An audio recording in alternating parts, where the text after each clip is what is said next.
Children, how are you all? I hope you are understanding fraction and enjoying it.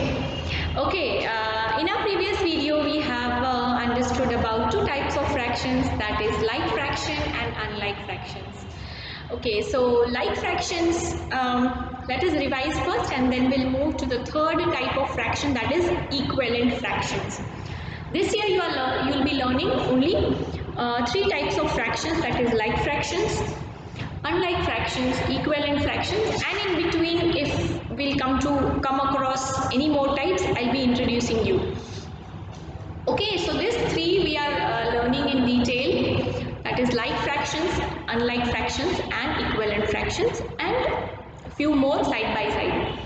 Okay, so equivalent fractions, first we will revise the like and unlike fractions. Like fractions, the fractions which have the same denominators are called like fractions. For example, if I say 4 upon 9, 3 upon 9, 6 upon 9, you can see that all the denominators are same. So if all the denominators are same, that is called like fraction. Always remember, like fraction and unlike fraction always to be decided by its denominators, never with the numerators. Okay, so that is like fractions. Okay, so this is like fractions, and like fractions, unlike fractions, always in a group, never can be defined in as a single fraction. So this is your like fraction. Okay, this is like fraction.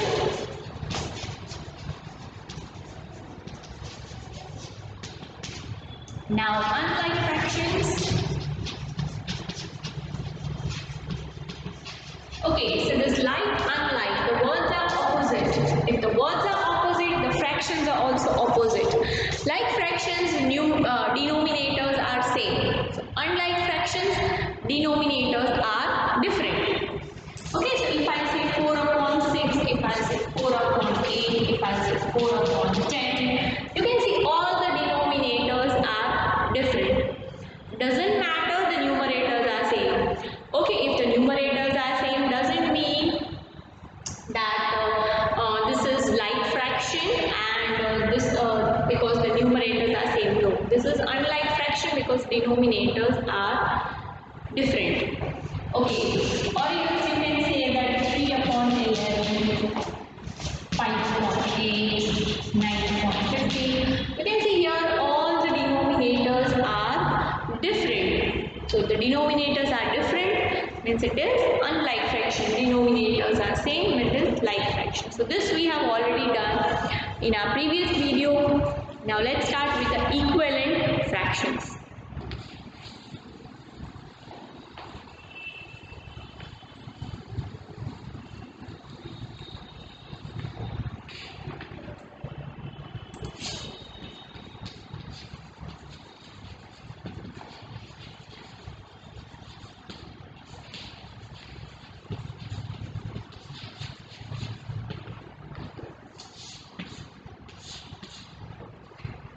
Equivalent fractions. What is equivalent fractions?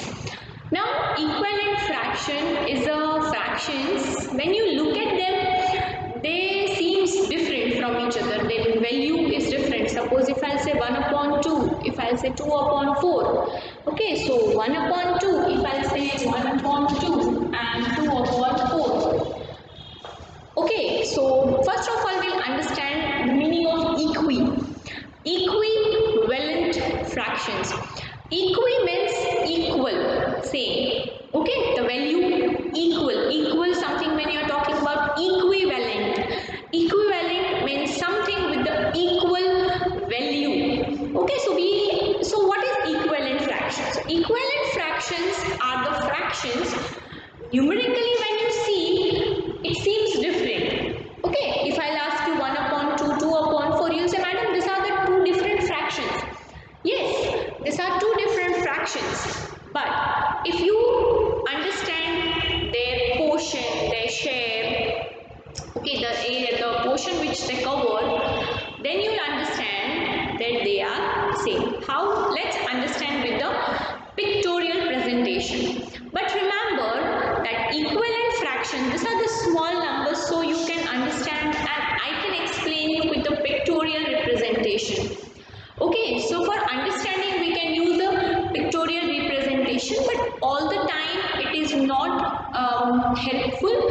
So we have to find another ways of knowing that whether they are equivalent or not, and how the other way that we learn afterwards. First understand what is equivalent fractions.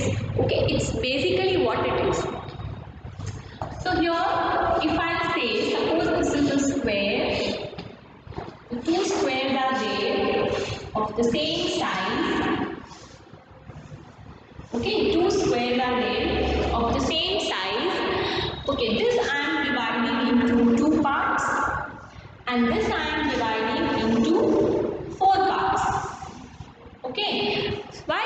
Because its denominator is 2 and its denominator is 4. So I have divided into according to the denominators. Now let's shade the portion which the numerator represents. So here I am shading it.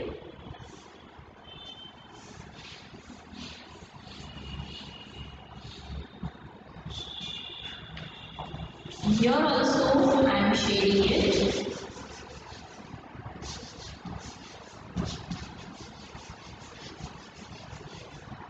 Now the thing what I want to explain you is, if you see its shading, you can easily understand that keeping the numbers in mind, if you just forget about the numbers, and just focus on the shaded portion, you will observe that both the figure is having the same portion shaded. Here also the half portion is shaded and here also the half portion is shaded. Okay, how, in what sense half?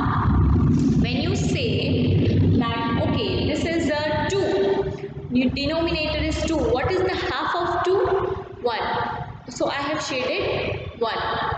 This is 4, denominator is 4, its numerator is 2. So what is shaded? Two parts are shaded.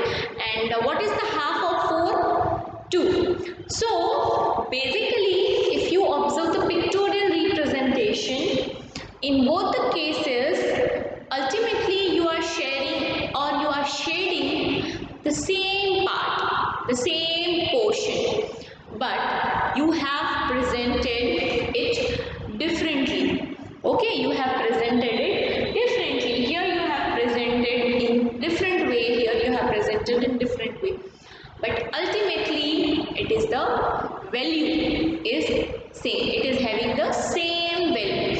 So this is something to explain, this is something what equivalent fractions say, that then numerically they are different, but the portion wise or value wise they are equal, so they are called equivalent fractions.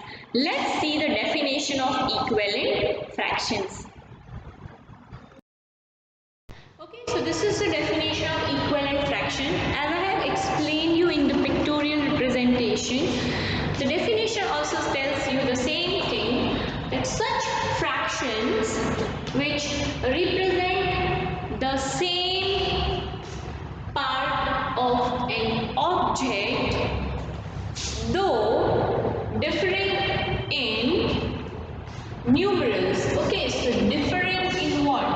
Differing numerals represent the same part of an object are called equivalent fractions. Okay, so what the definition says? The definition says that equivalent fractions are the fractions which ultimately representing the same part of an object though different in numerals. Okay, they are different in numerals, so numerically they seems different, but when you understand they are representing the same part of an object. Okay, so this is the definition of equivalent fractions. Now as we all know that okay, that how to find fractions, how to know that whether the given fractions are equivalent or not. So for that few methods are there which we have to understand. Okay, so let's learn one by one. Suppose you are given one fraction.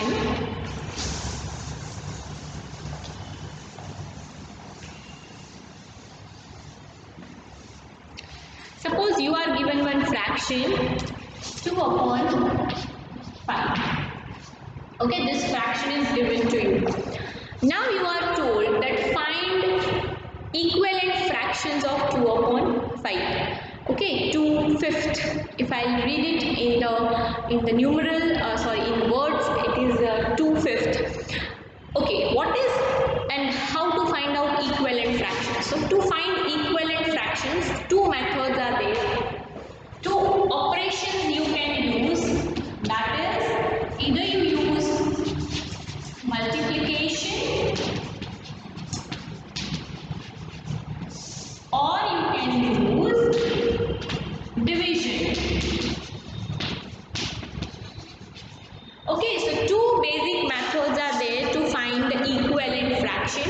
You can use the method of multiplication, you can use the division also, but which method to use, that is totally depends on the fraction given fraction.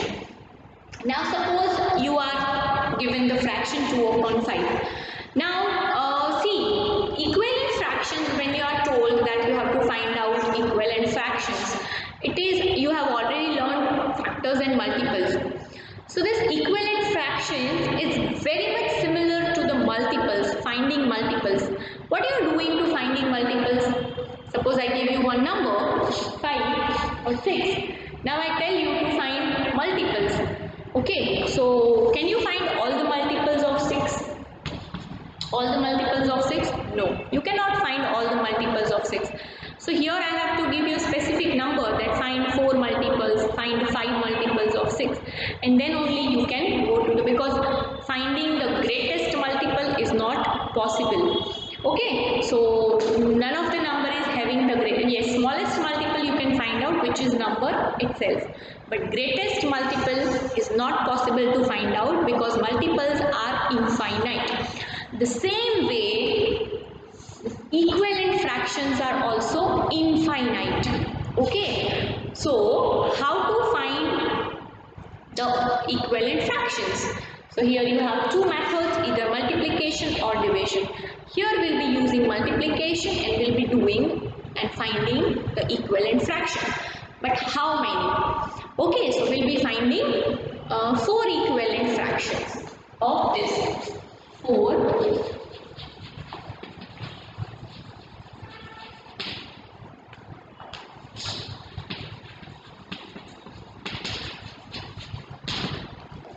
Four equivalent fractions. We'll be finding 4 equivalent fractions. Now, fractions, how to multiply fractions? Then, how to find? Okay, it is very easy. You have to find out how many? 4. So 1, 2, 3, 4. Okay, here is 2, here is 5. Now when you find equivalent fraction, the simplest way if I explain you is, the here at the place of numerator, you will be following the table of 2 and down you will be following the table of 5. As I have said, it is very much similar to multiples. Okay, but you have to always remember one thing, that whatever you do, you have to do same with both the numbers. Okay, so how? So here 2 upon 5.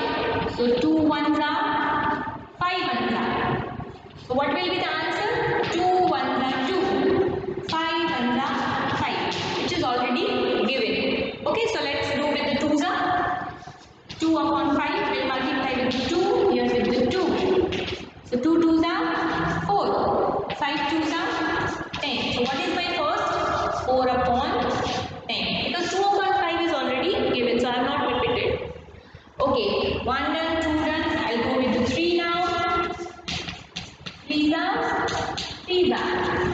Now you must be observing that I am multiplying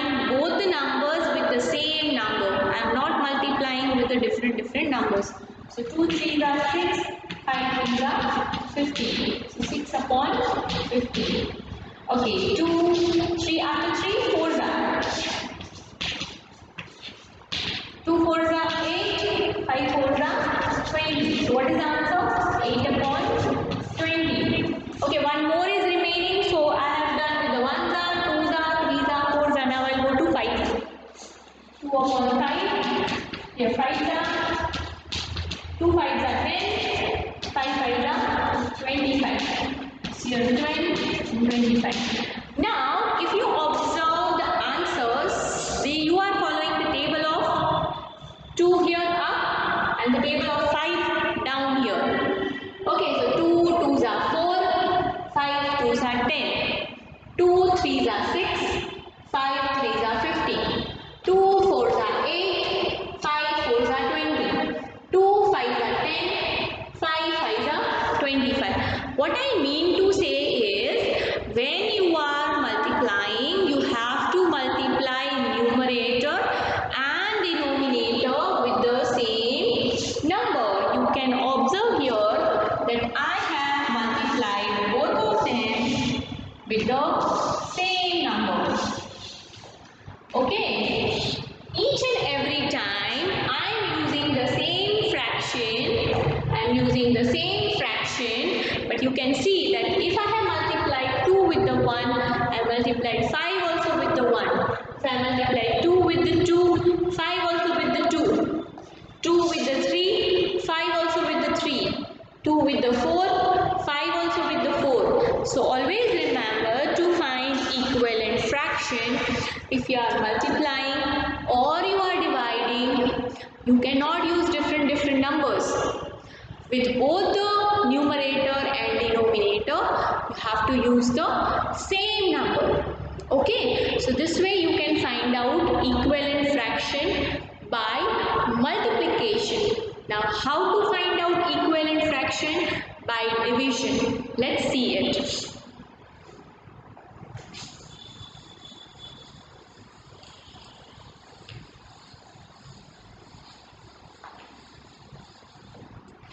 Suppose you are given the fraction 25 upon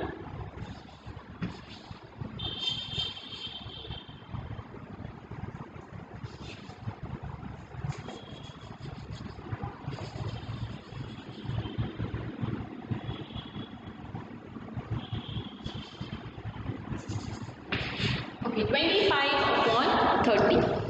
Let's take this number 25 upon 30. Now we'll be using division and finding equivalent fractions. Okay. Now in fractions, whether you are finding equivalent fraction by using multiplication or by division, you have already studied factors and multiples. Here it is very much useful. Factors and multiple is very much useful over here. Okay, so how to apply it, we'll learn afterwards. Okay, now we are using division and finding its equivalent fraction. Now we all know when you multiply, the value is increasing. When you are dividing, the value is decreasing. Means your number is becoming smaller. Your number numerically it is becoming smaller, but as we know the definition of equivalent fraction, that equivalent fractions numerically they are different, but they are representing the same part of an object. So if the number is big or small, it does not make any difference in the value of the fraction. Okay, we are just applying different methods. Like we have first used multiplication and found the equivalent fraction. Now we are using division and finding the equivalent fractions. Okay, so how to use division? As we all know, when you multiply, you have to multiply with the same number. The same way, when you divide, you have to divide both the numbers with the same number. You cannot use different number. Okay, let me divide it by 2 and this by 5. No. Whatever number which you are dividing this with the same number, it should be divided. Otherwise, if it is not possible, then don't divide it. Okay. So if you divide both of them with the same number. Okay. Now here you can use the divisibility rules. Okay. So here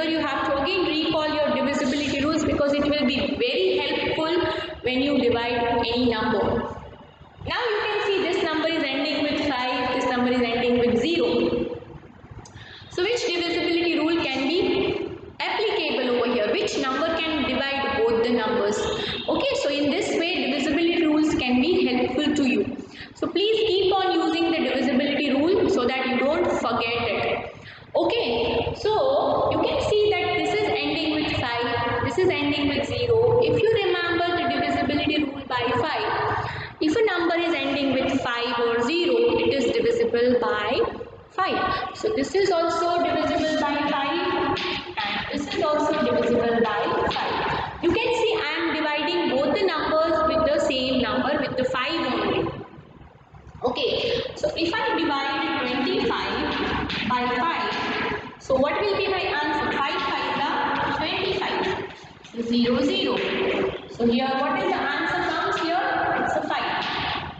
Okay, now let's divide this 30 by 5, 5 6 30, 0 0. So my answer is 6. So this is my answer. As I am dividing, my numerical value is becoming lesser, but physically if you see, the portion wise if you see, part wise if you see, in equivalent fractions the value remains the same, only numerically they seem different.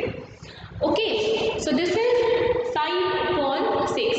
Now you can easily understand that how I have divided and how I have written the answer, and this way with the help of division also I can find out equivalent fractions. So this way I can find out equivalent fraction by multiplication also and by division also. Okay, so this is equivalent fraction. Now there is exercise self practice 7D. Okay, self practice 7D. Now let's do this exercise. Okay, before we start the exercise, one thing is remaining to discuss. Let's discuss first that and then we'll start the exercise.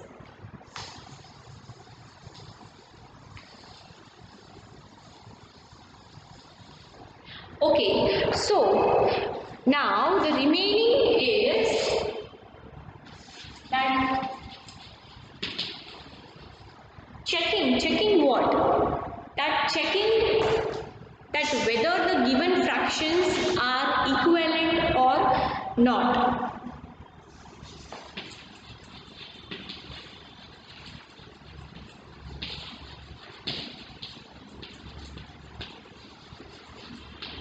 Okay, checking equivalence. Okay, checking equivalence of fractions. Equivalence of fraction means, suppose I give you two fractions and tell you check whether they are equivalent or not. So how to check? So let's see, it's very easy. Suppose I give you two fractions, 2 upon 5 and 6 upon 15. Okay, now I have to check whether they are equivalent or not. So it is very simple and calculation. So what do we have to do is, we simply have to do cross multiplication. What do you mean by cross multiplication? The cross multiplication means this numerator will multiply the other fraction's denominator, and this denominator will multiply with the other fraction's numerator. Okay, so what will we do? This 2 will multiply with the 15 and this 5 will multiply with the 6. Now let's check the answer. 2 15s are 30, 5 6s are 30. Are you getting the same answer? Yes, so here you can say that yes, they are equivalent fractions. Okay, they are equivalent fractions. Then in what case they are not equivalent fractions? Okay, I am repeating again how to check whether they are equivalent or not. Suppose two fractions are given. You have to do cross multiplication. The first fraction fraction's numerator will multiply with the other fraction's denominator. The first fraction's denominator will multiply with the other fraction's numerator like this way. 2 will multiply with the 15 and 5 will multiply with the 6. If both the answers are same, then you can say yes, they are equivalent. If both the answers are different, then you can say no, they are not equivalent. Let's see.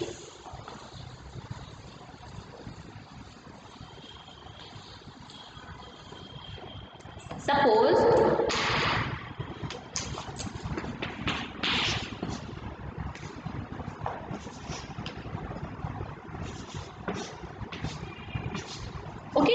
these are the two fractions. Now what we have to do is we have to do cross multiplication. Okay, we have to do cross multiplication. So this 4 will multiply with 11 and this 8 will multiply with the 3.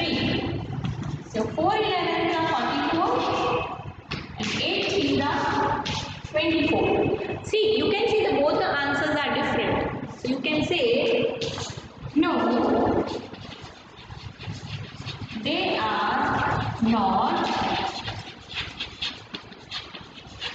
equivalent fractions.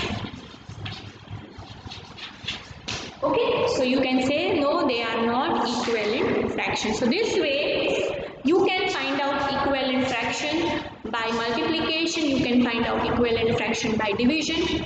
You can check the given fractions whether they are equivalent or not by this cross multiplication also. Okay, so now your homework for today is you have to do question 1 and 2 of exercise 7D in the textbook. Okay, what you have to do? Question 1 and 2 of 7D in the textbook. In our next video, we will see that how to solve from the question 3, how to solve it. I'll show you one example of each question, that how to solve it in the textbook, and according to that, or classwork or textbook, and according to the shown method in the video, you can copy it in the classwork. As I've said, I'll show you one example of each question, and with the help of that example, you have to finish the rest of the sums according to the instruction given in the video, whether to be done in the classwork or to be done in the textbook. Till then, thank you. Bye.